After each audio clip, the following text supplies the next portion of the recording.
tarde. Pues vamos a informar. Antes, pues lamentar mucho la pérdida, el fallecimiento de Miguel Barbosa, nuestro compañero y gobernador del estado de Puebla. Nos conmovió a todos y vamos a reunirnos a las 11:30. Vamos a ir a Puebla a rendirle un homenaje, de modo que vamos a estar con sus familiares. Desde ayer he estado en comunicación con su esposa y vamos a hacerle un reconocimiento. Se trata de un luchador por la democracia desde hace muchos años. Lo conocí allá por 1990, 89, 90 en Puebla. Él es originario de Tehuacán, de esa región. Estuve hace relativamente poco con él en su pueblo, hace como 2 años. Empezamos ahí el programa de La Escuela es Nuestra, en su pueblo. Y este año convivimos bastante. Estuvimos en la conmemoración de la batalla de Puebla, el 5 de mayo. Fue un homenaje muy importante a quienes lucharon por nuestra patria. Él estaba muy insistente en que debía yo de asistir y estar en todo el desfile cívico-militar en Puebla. Y lo acompañé. Luego nos encontramos varias veces. La última vez pues fue en la marcha de hace poco. Antes habíamos estado en Xochutla, Puebla, donde se firmó el Plan de Ayala, en los límites de Guerrero con Puebla. Estuvimos juntos. De ahí surgió su propuesta de hacer una manifestación, una marcha en Puebla para defender al gobierno y a la transformación cuando la embestida de los conservadores. Y antes que nadie, él convocó a esa movilización y eso llevó a que el informe se convirtiera en marcha y estuvo con nosotros al inicio de la marcha, estuvimos juntos y luego en Puebla hizo también posteriormente su movilización. Entonces, muy lamentable su fallecimiento y vamos a rendirle un homenaje y lo vamos a tener siempre presente porque pues luchó durante muchos años y viene de abajo, siempre abriéndose paso y enfrentando adversidades. Entonces vamos a estar hoy en Puebla. Vamos a tratar, como lo hacemos los miércoles, lo de quién es quién en las mentiras de la semana, que son muchas, pero no alcanza el tiempo, es una o dos. La verdad es que ya no es nota, pero pues no está de más seguir insistiendo en cómo se utilizan los medios de información para atacarnos y sobre todo para querer detener el proceso de transformación que está en marcha en el país. No lo van a lograr, pero sí es importante que haya réplica para que no puedan manipular como lo hacían antes, porque se dedicaban a calumniar y estaban al servicio de los intereses creados, casi todos empleados de potentados, periodistas subordinados a la oligarquía. No es un periodismo independiente que represente los sentimientos del pueblo, no. Es un periodismo faccioso que representa a grupos de poder económico y de poder político. Es parte de la corrupción que imperó durante mucho tiempo. Y ahora están muy molestos porque pues ya no tienen el poder que antes exhibían impunemente. Ya difaman, atacan todos los días, pero no tienen efectividad porque la gente, lo hemos dicho muchas veces, está muy consciente y ya está harta de la prensa vendida o alquilada y de estos medios de comunicación que solo defienden a las minorías rapaces. Ya ese periodismo no tiene nada que hacer en el país. Desde luego existe la libertad de expresión, de manifestación de las ideas, pero no tiene eficacia. Sin embargo, pues no les queda de otra más que seguir con lo mismo, atacando con mucho dinero, pero la gente está muy consciente de que hace falta que se consolide la transformación, que terminemos de limpiar de corrupción al país y que nunca más vuelva a imperar la corrupción, el autoritarismo, la prepotencia y que el gobierno represente a todos y no a una minoría rapaz. Entonces ya estamos en ese proceso, la gente lo ha entendido muy bien, hay mucha conciencia ciudadana y por eso pues se va avanzando y vamos a continuar avanzando, pero es muchísimo el malestar que les provoca nuestra situación, lo que se está llevando a cabo, les molesta mucho y también se está poniendo de manifiesto que es igual la prensa y los medios y los grupos de poder en México que en otros países y en Estados Unidos y que es lo mismo que el Reforma o que la Crónica, el Washington Post o el New York Times, son famosos pero son periódicos sin ética, también al servicio de potentados y de gobiernos. No informan más que lo que le conviene a los potentados de México y del mundo. No les importan los pueblos. Ustedes nunca van a encontrar en el Washington Post, en el New York Times, en el Financial Times, algo en defensa de los ciudadanos. Nada. Todo es en defensa de las élites del poder. Antes no se podía hablar de esto, no se podía tocar a los intocables. Ahora, afortunadamente, sí podemos hacer. Esa es la importancia que tiene esta conferencia mañanera, que podemos replicar. Acaba de haber un artículo en el Washington Post sobre la supuesta destrucción de las zonas arqueológicas por la construcción del Tren Maya. Falso de principio a fin. Leí otro artículo acerca creo que del New York Times o de una revista especializada, sobre la detención del general Cienfuegos. New York Times, de vergüenza. Y parece que ese periodista ha sido premiado. No tiene fundamento y toda la información es de las agencias estadounidenses. Es la visión de las agencias del gobierno de Estados Unidos. Esa es su fuente principal. No es lo que nosotros sostenemos.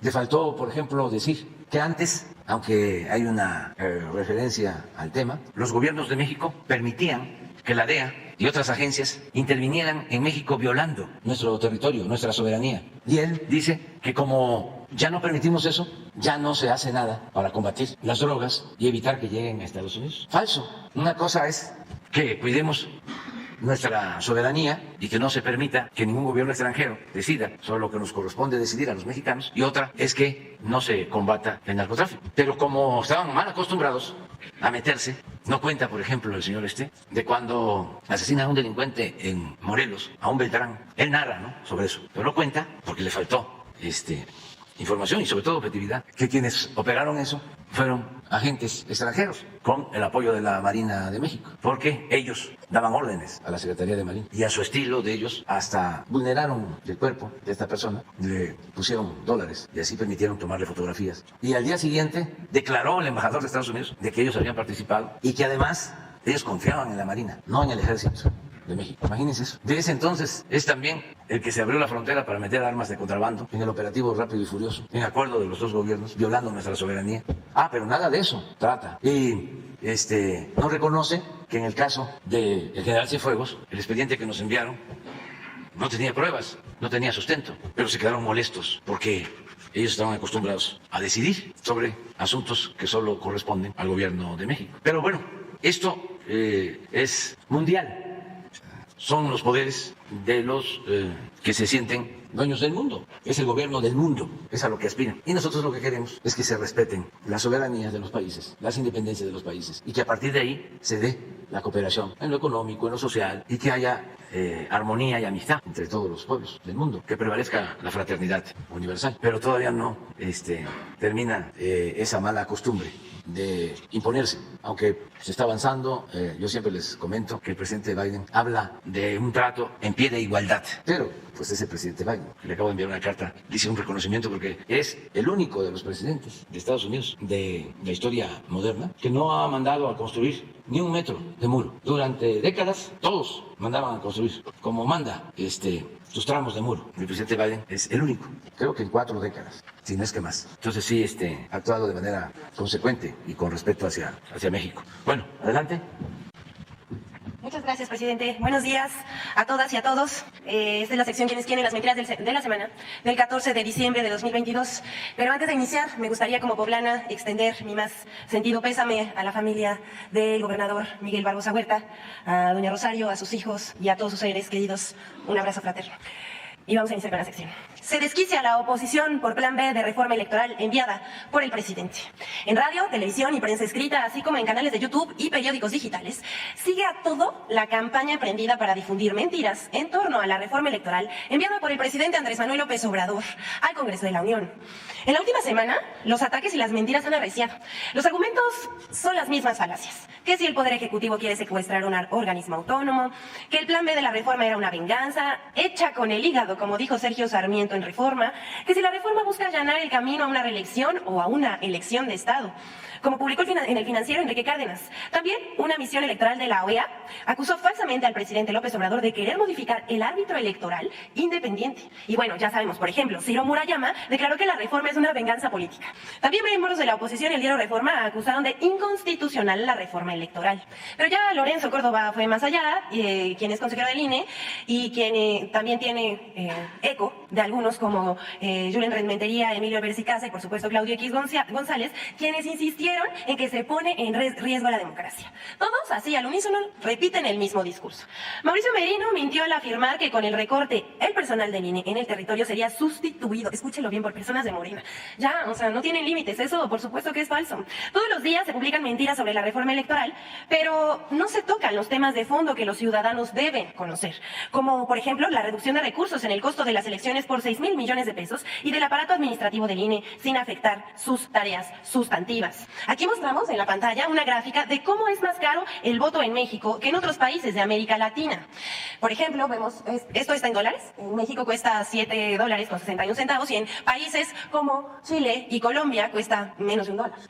Sin embargo, eso no se dice y los diarios prefieren publicar en sus portadas, como estamos viendo aquí en la pantalla, mentiras, un día sí y al otro también. Vean, nada más les pusimos aquí en la pantalla más o menos 2 semanas de cobertura con lo que tiene que ver de la reforma electoral y no solamente fueron portadas, sino también fueron notas periodísticas, columnas de opinión, editoriales en radio y televisión, pero para eso vamos a mostrarles en este momento un video de cómo se editorializan los medios y se fija una postura. Eso por supuesto que sin datos, sino con descalificaciones que se propagan con la intención de confundir a los ciudadanos.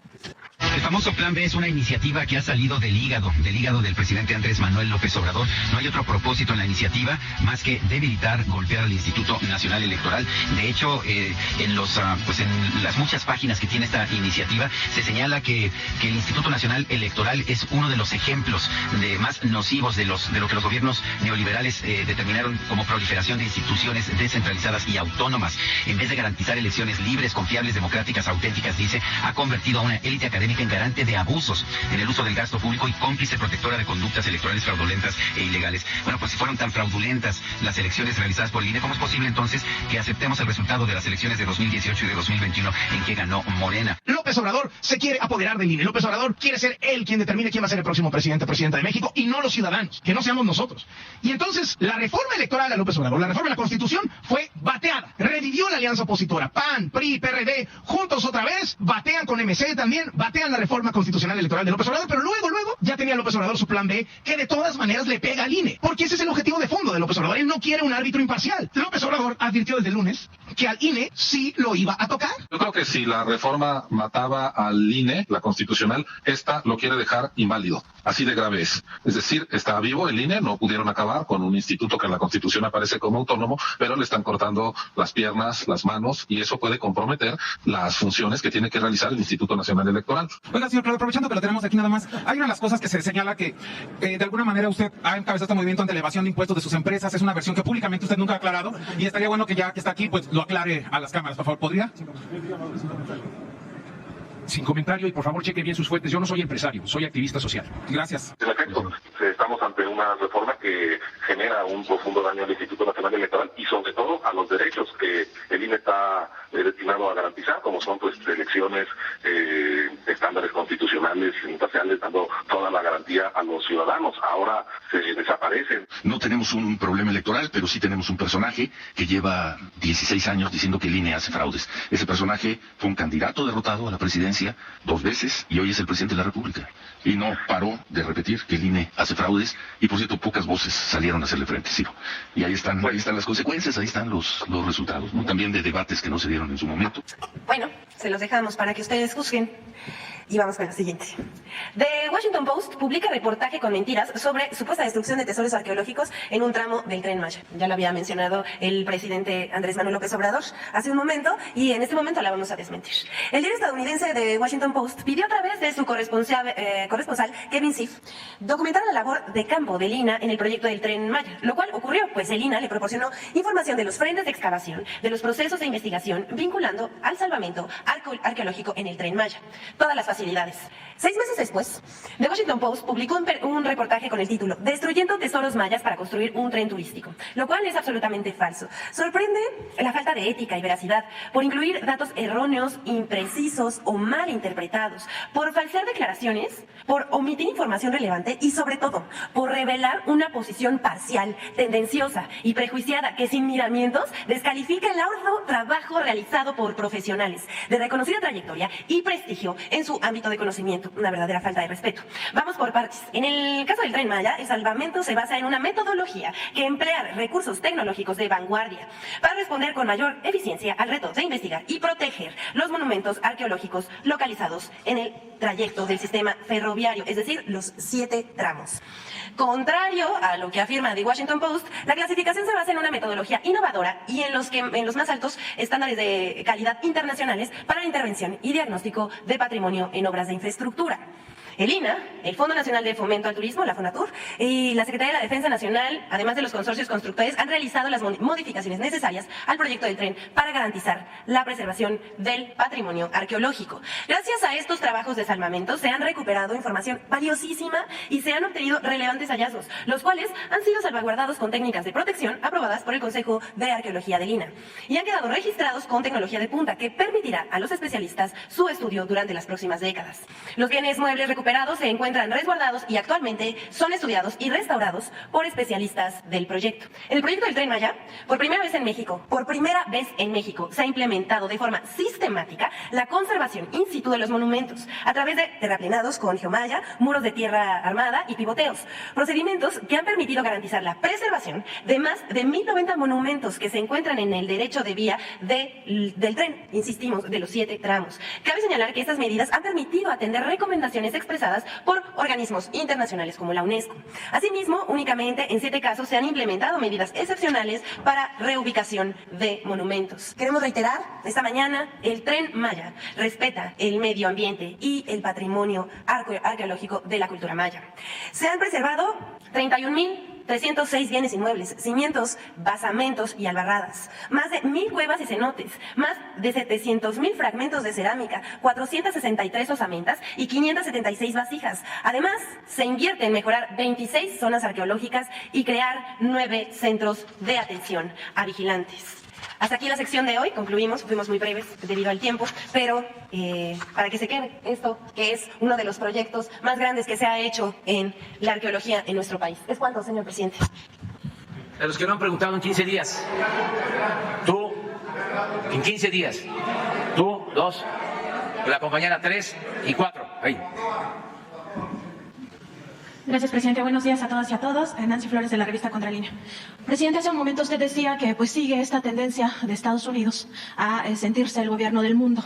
Y yo quisiera preguntarle si en la próxima reunión que va a tener con el presidente Joseph Biden y también con el primer ministro de Canadá, Justin Trudeau, no se aceptara esta propuesta de su gobierno de integrar a toda América, si usted tiene un plan B para este caso y proponer a América Latina que se integre. Eso, bueno, entendiendo que hay circunstancias geopolíticas en este momento, como el golpe de Estado en contra del presidente Pedro Castillo allá en Perú, entendiendo toda esta coyuntura, sin embargo, pues a su gobierno ya le restan 22 meses. Entonces, preguntarle si tiene un plan B para estos 22 meses y que por fin este sueño de que América, o por lo menos América Latina, se integre, pues podría tener viabilidad. Bueno, yo creo que hay tiempo y hay también condiciones inmejorables para llevar a cabo una nueva política en nuestro continente. Yo sostengo que son 3 elementos básicos. Primero, el que se busque la integración económica para sustituir importaciones de otras regiones del mundo, que se produzca en América, en todo el continente, lo que consumimos. Ese es el planteamiento central. Ya se inició con el tratado, hay una integración en América del Norte, pero hace falta que se consolide esta integración en América del Norte con una política bien definida de sustitución de importaciones. No es posible que se destinen muchos recursos económicos en América del Norte y se compre en Asia todo lo que se consume o una buena cantidad de lo que consumimos en América del Norte. Si se sustituyen esas importaciones, imagínense cuánta inversión, cuánto crecimiento, cuánto empleo y cuánto bienestar. Y existen todas las condiciones favorables para lograrlo. Y esto debe de considerar no solo la integración de América del Norte, sino de todo el continente. Y se convierte América en el continente económico, comercial más fuerte del mundo, porque tiene mucho potencial. Entonces, en vez de estar pensando en hegemonías bélicas, en dominio del mundo mediante el uso de la fuerza, se tiene que buscar que haya equilibrios en lo económico, en lo comercial, y que no haya hegemonías que lleven a querer resolver los problemas de los desequilibrios mediante el uso de la fuerza. Es alejar la tentación del uso de la fuerza y competir en buena lid, sin que haya ningún tipo de guerra, ni siquiera guerra comercial. Ese es el primer planteamiento. Claro, hay que planear, porque hasta ahora no se ha hecho.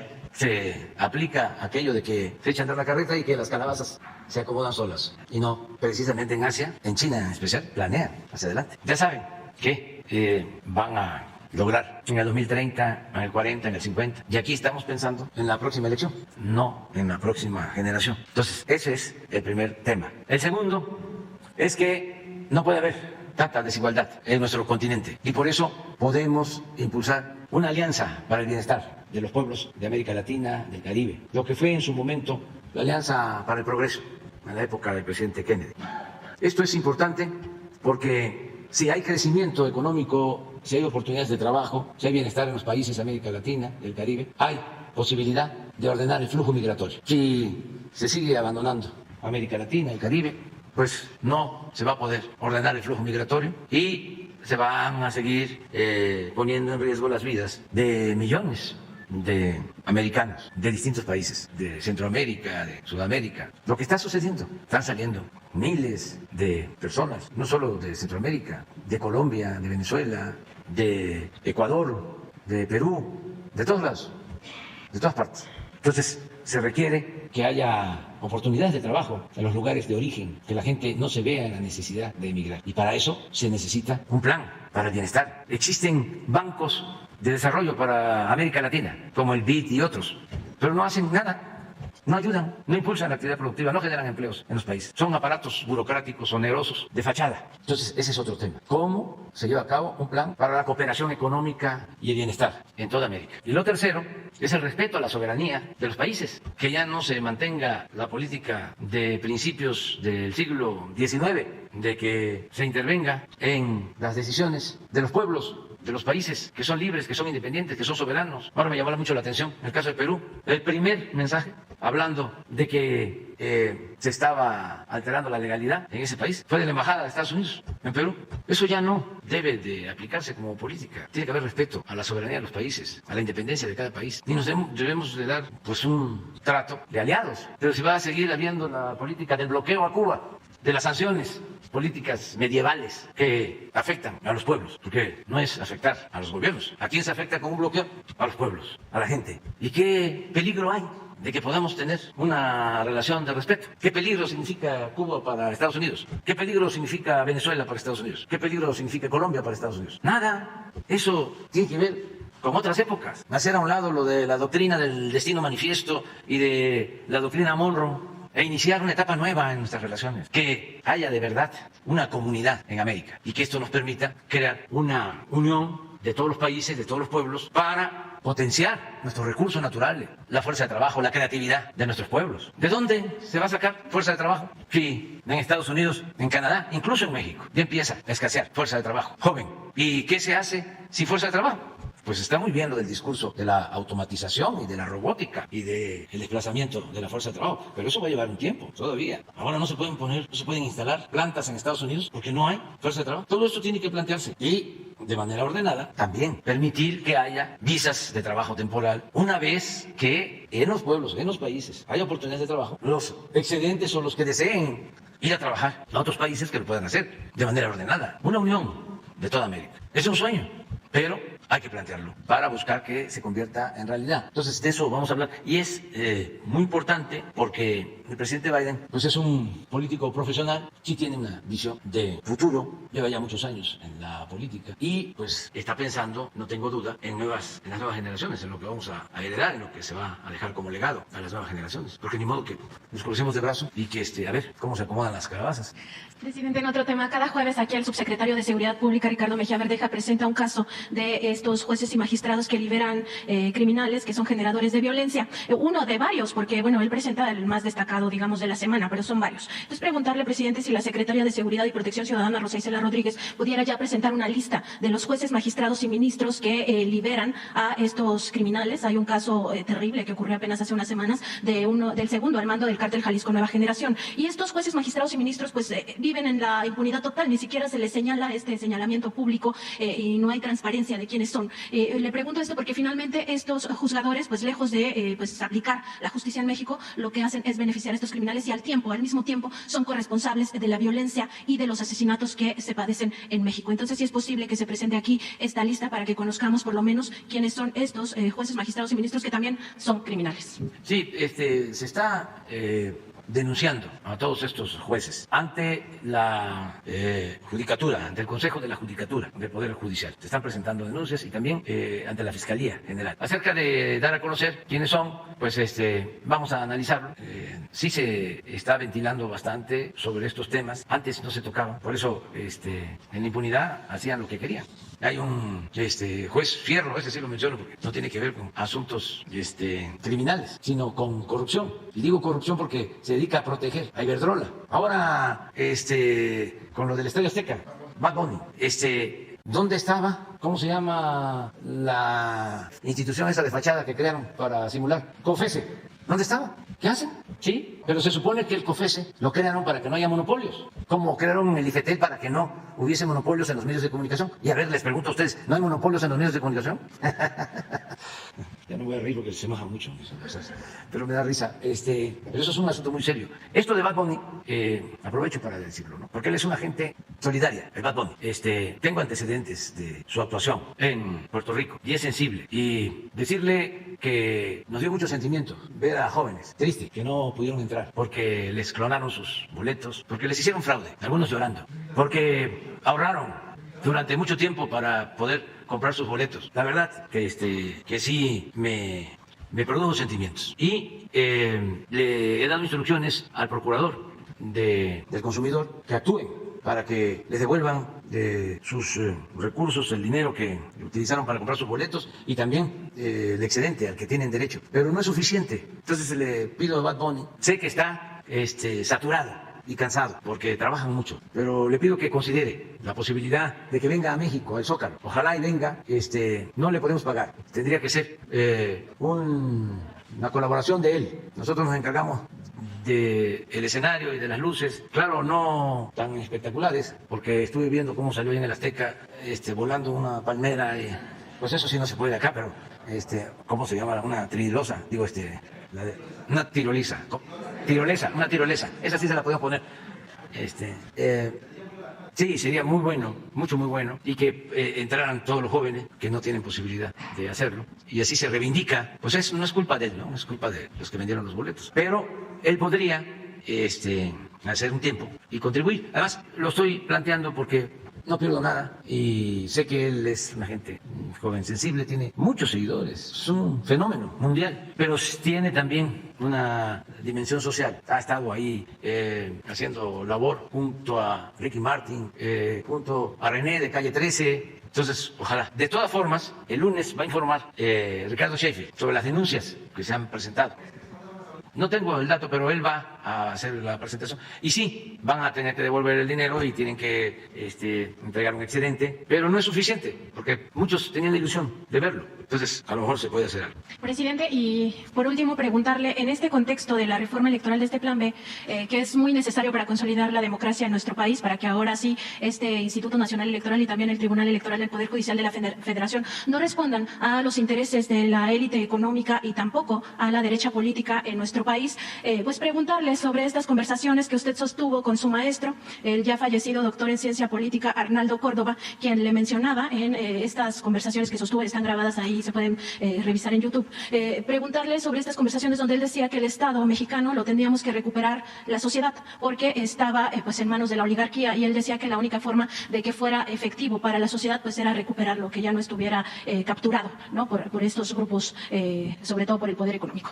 Preguntarle cómo vamos en ese sentido, qué tanto ha avanzado la recuperación del Estado mexicano, entendiendo que hay muchísima resistencia de estos grupos que todavía están enquistados, no solo en los organismos autónomos, sino incluso muchos de ellos permanecen en el gobierno, agazapados, quizá no se han quitado la máscara. ¿Cómo vamos en ese avance de recuperar al Estado mexicano? Y también si pudiera recordar estas conversaciones con el doctor Arnaldo Córdoba. Gracias, presidente. Pues Arnaldo Córdoba, pues un gran maestro, un intelectual de primer orden, con buenas obras, es el creador de libros como El sistema político mexicano, La política de masas, el cardenismo, en fin, un gran maestro. Y cuando nosotros estábamos luchando en la oposición, él nos apoyaba, junto con otros intelectuales, Monsiváis, Hugo Gutiérrez Vega, José María Pérez Gay y muchos otros. Ahora hay un relevo también de intelectuales que ayudan mucho.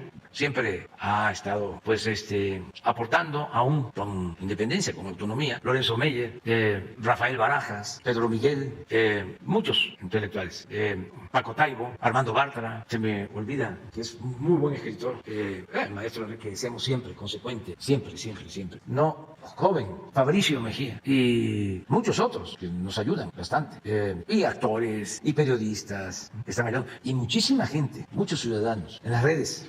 Yo me inspiro bastante en lo que veo en sus comentarios geniales y además la defensa que hacen. Ayer, por ejemplo, de manera infame, una persona puso por el fallecimiento de Miguel Barbosa, puso, sigues tú, Andrés Manuel. Fíjense esas cosas. Un señor Marieto, ¿cómo se llama? Sí, pero el clásico conservador, así, de malas entrañas, porque eso pues no se le desea a nadie, pues, a nadie se le debe desear la muerte, pero los hay, así. Entonces, la misma gente se hace cargo de hacer cuestionamientos y tuvieron que borrar los mensajes. Entonces, el maestro Bernardo Córdoba, pues, una persona excepcional, y cómo vamos en la recuperación del poder para el pueblo, yo pienso que hemos avanzado mucho. Ayer mencionaba de que ya habían utilizado hasta como ofensa el que los días 12 de diciembre sacaban cosas contrarias al pueblo. Un 12 de diciembre sacaron lo del FOBAPROA en el Congreso, el PRI y el PAN, y un 12 de diciembre sacaron lo de la reforma energética para entregar el petróleo. Y decía yo que este 12 de diciembre ya nada, porque ya no pueden hacer esas barbaridades. Entonces me preguntas, ¿cómo se ha ido avanzando? Muchísimo. Ahora están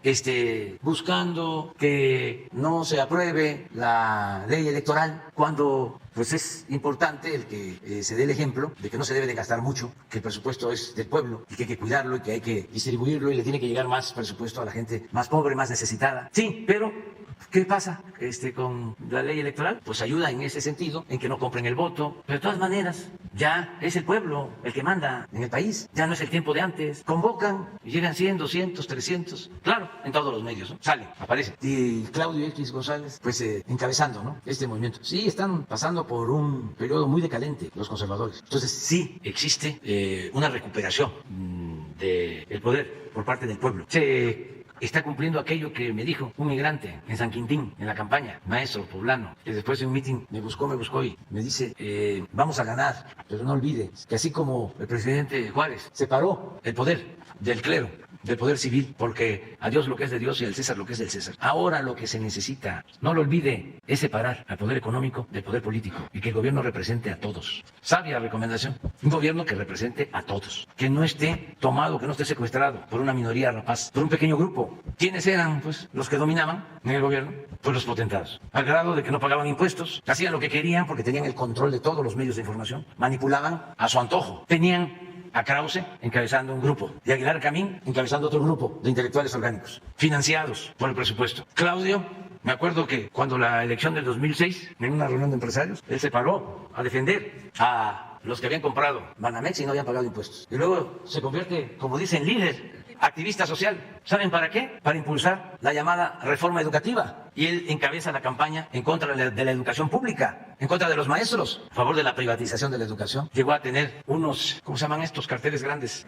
Espectaculares, donde medía el tiempo en que no había clases en las escuelas, porque los maestros eran unos flojos. Una mentalidad retrógrada. Pero lo increíble, inaudito, es que llega a convertirse en el líder de los partidos opositores. Y es el jefe de los partidos opositores. Imagínense, ¿qué diría Calles o López Mateos? O Manuel Gómez Morín. Entonces sí, es una etapa decadente para ellos, afortunadamente de esplendor y de renacimiento para la vida pública de México. Entonces hemos avanzado muchísimo. Ya ellos no deciden sobre el presupuesto. ¿Ustedes creen que si ellos estuviesen en el poder, se estarían entregando las pensiones a los adultos mayores? Lo dicen, estaba yo viendo ayer a el diputado de Coyoacán, Cuadri, haciendo cuentas de que es más lo que se les da a los adultos mayores que lo que se le da a los jóvenes para la educación. Para empezar, ¿por qué no darle a los adultos mayores? ¿Por qué no? Y dice, no sé, creo que 500,000 millones, no, como 800,000 millones o 1 billón, por ahí tiene su... Sí, ¿a quién? A los jóvenes. Y 1,200,000,000 a los adultos mayores. Entonces, pues están mal sus datos. Es 1.2 billones a los adultos mayores. Estamos incrementando y deben de ser como 350,000 millones este año, las pensiones. Es bastante, desde luego, pero bien merecido. Pero en el caso de los jóvenes, de la educación, no son 400,000. Ahí sí son más de 1 billón. Imagínense lo que se invierte en educación. A ver si no tienes el presupuesto de educación, que tiene que ver con los jóvenes, pero les molesta. Mire cómo me llamo, Calígula. Y Diego Tartufo. A Diego, hablando de apodos, le dije en un debate, digo a ti, en un debate que moderó López Dóriga, a ti te conocen, te dicen la ardilla, porque vives en los pinos. Pero no sé. La Secretaría de Educación, ¿cuánto? Sí, pero tiene que ser más que eso, segurísimo que es más que eso. Todo lo que es la educación, más las becas, así que becas y atención a los jóvenes deben de ser como 100,000 millones más. Pero bueno, se atiende a los adultos mayores, se atiende a los jóvenes, se atiende a los discapacitados. No existirían esos programas si ellos mantuvieran el poder. Los hubiesen quitado. Ahora va a ser muy difícil que los quiten porque ya están en la Constitución. Son derechos constitucionales. Así como dicen, el INE no se toca, las pensiones no se tocan. ¿Quién sigue? ¿Cuánto? 960,000 millones para la educación. Y los adultos mayores deben de ser como 350, 400,000 millones. Pero aún, cuando fuese 1.200.000, como él dice, qué gran satisfacción. Imagínense, los que han trabajado toda la vida, ¿saben cuál es el avance más importante de los países europeos después de la Segunda Guerra Mundial? El avance más importante de todos los países de Europa después de la Segunda Guerra Mundial, el estado de bienestar. El haber establecido el estado de bienestar, que significa darle protección a la gente desde que nace hasta que muere, desde la cuna hasta la tumba. ¿Qué es estado de bienestar? Si una persona llega a los 65 años, ya recibe una pensión y no el monto que estamos entregando, que a pesar de que ha aumentado, es mucho menor a lo que recibe un adulto mayor en Dinamarca, en Suecia, incluso en España y en otros países de Europa. Su decadencia de esos países, con todo respeto, comenzó cuando empezaron por la política neoliberal, por el predominio de esa mentalidad individualista, que todo lo que va a la gente lo tachan de populismo o de paternalismo. Cuando empezó esa política empezaron a quitar, a socavar el estado de bienestar en Europa y empezaron las crisis, porque ya no hubo equilibrio, ya empezó a haber más acumulación de capital en unas cuantas manos y más pobreza. Por eso nosotros queremos seguir avanzando en el estado de bienestar. Esto el conservadurismo mexicano no lo entiende. Y lo paradójico es que van a los templos, van a las iglesias y se olvidan de los mandamientos y se olvidan de la doctrina cristiana. En la teología hay dos concepciones, pero las dos acerca de la pobreza que defendía, o la forma en que Jesús Cristo defendía a los pobres, y los potentados, porque en la Biblia se dice, por ejemplo, que es más fácil que entre un camello por el ojo de una aguja que un rico al reino de los cielos. Eso está durísimo, es subversivo. Pero también, como Jesús constantemente habla en favor de los pobres, algunos teólogos interpretan que no está hablando de pobreza material, sino de pobreza espiritual. Pero aún cuando se tratara de pobreza espiritual, ¿qué? ¿No existe la pobreza espiritual? Claro que sí. Quien no es fraterno, quien no es solidario, quien es individualista, egoísta, pues padece de pobreza espiritual. Y desde luego los teólogos por la liberación pues no interpretan solo eso, interpretan de que es pobreza material, pobreza, pero que Jesús siempre tuvo preferencia por los pobres y que por eso lo seguían y lo espiaban, y eso está en los evangelios, y lo llamaban alborotador del pueblo y por eso lo crucificaron. Y no es invención, está escrito en los evangelios. Entonces, ¿cómo estos conservadores llegan a negarle la posibilidad a una gente humilde de ayudarlo, de que salga adelante, de darle la mano para que se empareje y caminemos todos juntos, y al mismo tiempo se dicen cristianos? Son unos reverendos hipócritas. Te vas a quedar pendiente, porque si no, no vamos a llegar a Puebla. Te quedas pendiente. Una. A ver, es que va a haber tiempo mañana y para seguir. Buenos días, presidente. No me levanto para no tapar la toma. Gustavo Torres, de la agencia de noticias Notipress.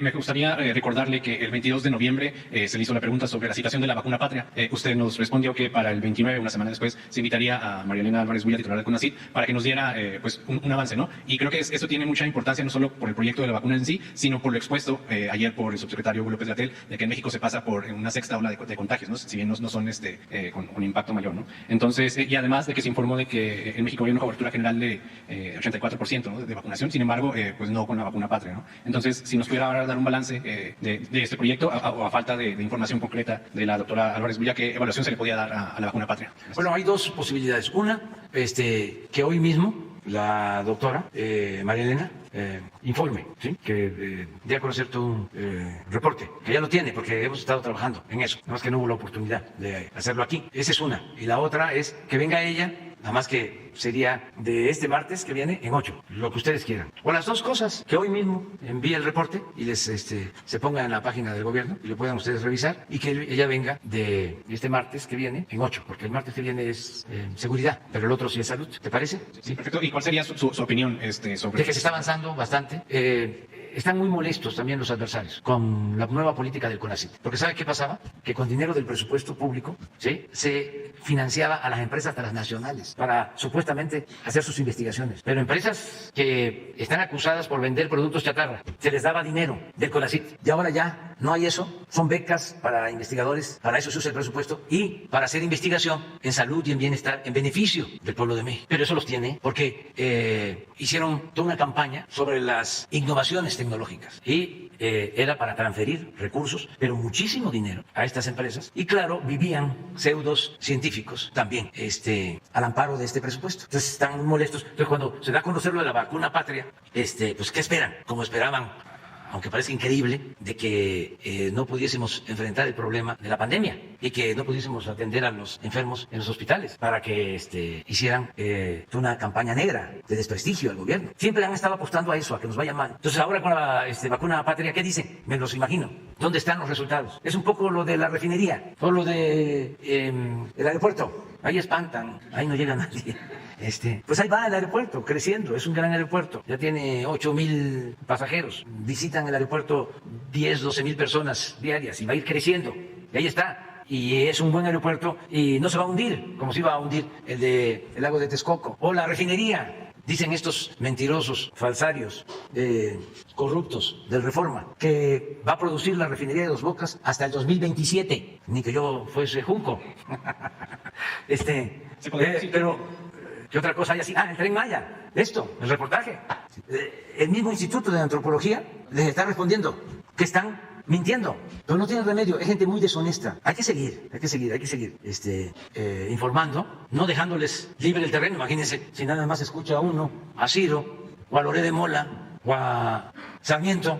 No, además es hasta dañino para la salud. O sea, si los escucha uno mucho, hasta le puede salir a uno un tumor en el cerebro. Bueno, adiós. ¿Se podría esperar vacunar el 16% restante, presidente? ¿Se podría esperar vacunar el 16% restante con la vacuna patria? Sí, se va a avanzar bastante, pero damos el informe y luego...